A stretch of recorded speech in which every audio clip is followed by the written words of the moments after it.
सफल जीवन की शुरुआत एक सपने से होती है।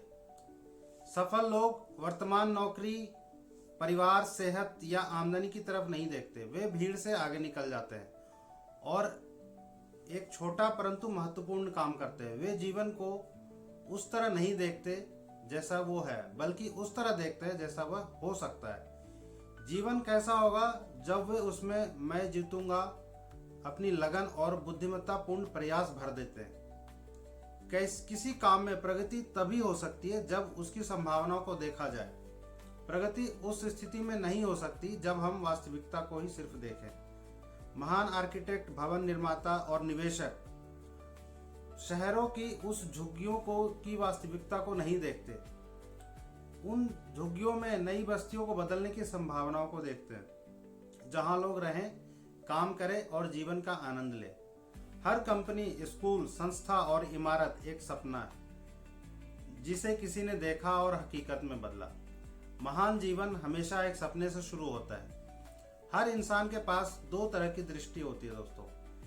पहला नेत्र दृष्टि और दूसरा मस्तिष्क दृष्टि। नेत्र दृष्टि हमें यह बताती है कि हमारे चारों तरफ कौन सी वस्तुएं हैं। नेत्र दृष्टि वृक्षों, लोगों, इमारतों, पहाड़ों, पौधों और अन्य मूर्त वस्तुओं की तस्वीर बनाती है। नेत्र दृष्टि भौतिक है। मस्तिष्क दृष्टि नेत्र दृष्टि से अलग है। मस्तिष्क दृष्टि यह देखने की शक्ति नहीं है कि क्या मौजूद है, बल्कि यह देखने की शक्ति है कि इंसान की बुद्धि के प्रयोग के बाद क्या संभव हो सकता है। मस्तिष्क दृष्टि सपने देखने की शक्ति है। मस्तिष्क दृष्टि भविष्य की तस्वीर बनाती है। वह घर जिसका हम ख्वाब देखते हैं, वह पारिवारिक संबंध जो हम चाहते हैं, वह आमदनी जिसका हम आनंद लेना चाहते हैं, वह छुट्टियां जो हम बिताएंगे, वह दौलत जो भविष्य में हमारे पास होगी।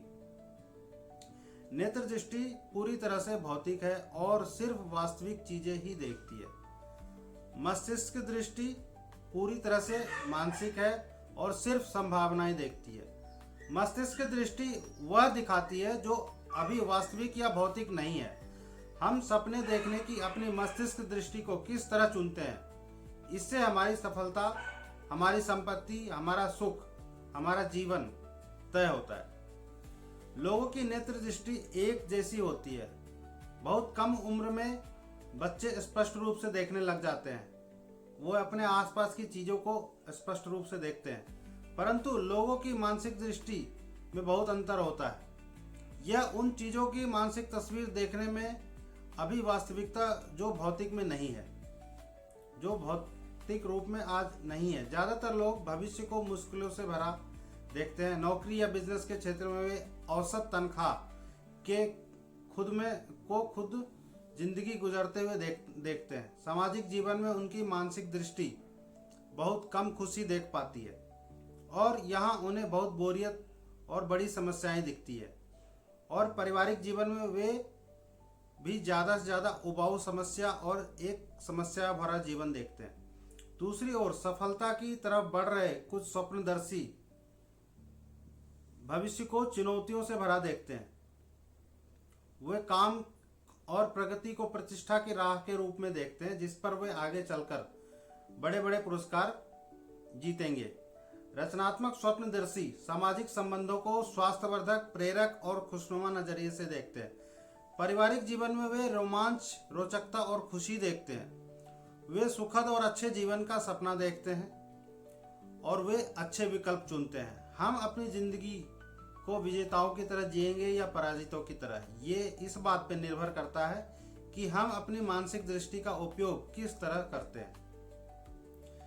हम क्या देखने या किस चीज के सपने देखने का विकल्प चुनते हैं, इससे हमारा जीवन तय होता है। हमें से हर एक के पास उस जीवन को एक या तो स्वर्ग या तो नरक बनाने की शक्ति होती है, जो इस बात पर निर्भर करता है कि हम किस तरह के सपने को देखने का विकल्प चुनते हैं। जो लोग जीवन को स्वर्ग की तरह देखते हैं वे विजेता होते हैं, और जो लोग जीवन को नरक की तरह देखते हैं वे पराजित होते हैं। कुछ लोग मानते हैं कि उनका भविष्य उनकी तकदीर या किस्मत से तय होता है। ये लोग सोचते हैं कि दौलत, सफलता और एक अच्छा जीवन मुझे एक पासे फेंकने से या लॉटरी में खुलने वाले एक नंबर पे निर्भर करता है। कितनी मूर्खतापूर्ण बात है। आंकड़ों के हिसाब से देखा जाए तो लॉटरी में 10 लाख डॉलर जीतने की संभावना करोड़ों में सिर्फ एक होती है। लॉटरी उन लोगों को आकर्षित करती है जो ये मानते हैं कि कुछ पैसे के निवेश करने से बहुत सारी दौलत हासिल की जा सकती है, जबकि ऐसा नहीं है। लॉटरी या किसी तरह का जुआ उन्हीं लोगों को फंसाने के लिए चलाया जाता है जो यह सोचते हैं कि वे तकदीर या किस्मत के सहारे अमीर बन सकते हैं। चाहने और सपने देखने में अंतर होता है दोस्तों। चाहना निष्क्रिय होता है, चाहना एक आलसी मनोरंजन होता है एक तरह से।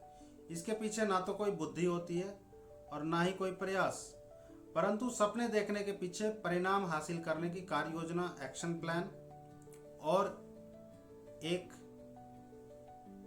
पूरा एक्शन प्लान होता है। एक व्यक्ति जो अपनी जॉब में है वो चाहता है कि उसे प्रमोशन मिल जाए, उसे सैलरी बढ़ के मिल जाए, लेकिन वह अपने ऑफिस में कुछ एक्स्ट्रा वर्क नहीं करता, वो अपने साथियों की मदद नहीं करता, अपने जूनियर्स को मदद नहीं करता। तो क्या ऐसा व्यक्ति कभी सफल हो पाएगा, कभी वो आगे बढ़ पाएगा? जाहिर है नहीं।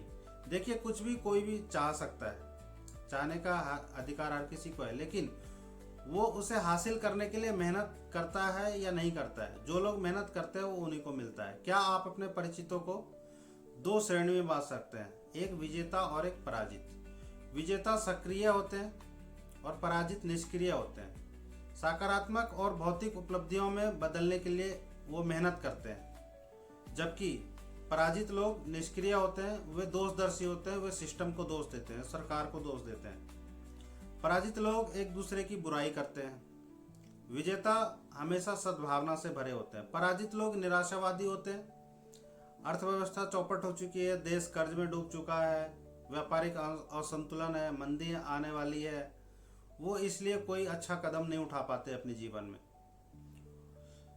जो बड़े सपने देखते हैं वो ये देखते हैं कि इस समय अर्थव्यवस्था कैसी है, चाहे जैसी भी है, ये ठीक हो जाएगी आगे चल के, है ना।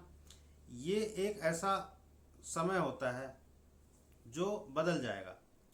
महान भविष्य की कल्पना करने वाले जो लोग होते हैं वो जो है देश की अर्थव्यवस्था को नियंत्रित नहीं कर सकते, लेकिन वे अपनी अर्थव्यवस्था को तो जरूर नियंत्रित कर सकते हैं। विजेता लोग सोचते हैं कि मैं जितने लोगों को पैसे कमाने में उनकी मदद करूंगा, उनकी लाइफ को अच्छे बनाने में मदद करूंगा, उतना ही मुझे अच्छा परिणाम मिलेगा। पराजित लोग बिना कुछ किए सब कुछ हासिल करना चाहते हैं। वे ये सोचते हैं कि मैं एक बड़ी कंपनी में काम कर रहा हूँ, मुझे ज़्यादा तनख्वाह मिलना चाहिए, मैं यहाँ 10 साल से काम कर रहा हूँ, मुझे ज़्यादा तनख्वाह कंपनी को देना चाहिए। वो एक्सपेंस अकाउंट में गड़बड़ी करते हैं और कहते हैं कि ऐसा तो सभी करते हैं। मैं 3 दिन की बीमारी की छुट्टी ले लूँगा क्योंकि ये मेरा अधिकार है। विजेता जानते हैं कि दुनिया में कुछ भी मुफ्त में नहीं मिलता। वे त्याग करते हैं। त्याग का मतलब अपने प्रियजनों के लिए, अपने फ्यूचर के लिए, अपने भविष्य के लिए वे निवेश करते हैं। वे टाइम का निवेश करते हैं, उनको आगे चल के सुखी बनाता है। जब हम लोगों की अधिकांश संभावनाओं को विकसित करने में उनकी मदद करते हैं तो यह अपने आप में एक बड़ा पुरस्कार होता है। लोगों को औसत जिंदगी से बचाने और उन्हें सफलता का रास्ता दिखाने में उन्हें खुशी मिलती है। सेल्समैन बताते हैं कि उन्हें ग्राहक की मदद करके उन्हें अपने व्यापार को बढ़ाने का एक नया आयाम मिलता है, उन्हें ज़्यादा लाभ होता है। खेल प्रशिक्षक बताते हैं कि वह किसी खिलाड़ी को जब हम ट्रेंड करते हैं वो उन्हें एक नई दिशा देते हैं, उनके अंदर साहस भरते हैं, तो वो खिलाड़ी आगे चल के मशहूर हो जाते हैं, तो उन्हें खुशी होती है।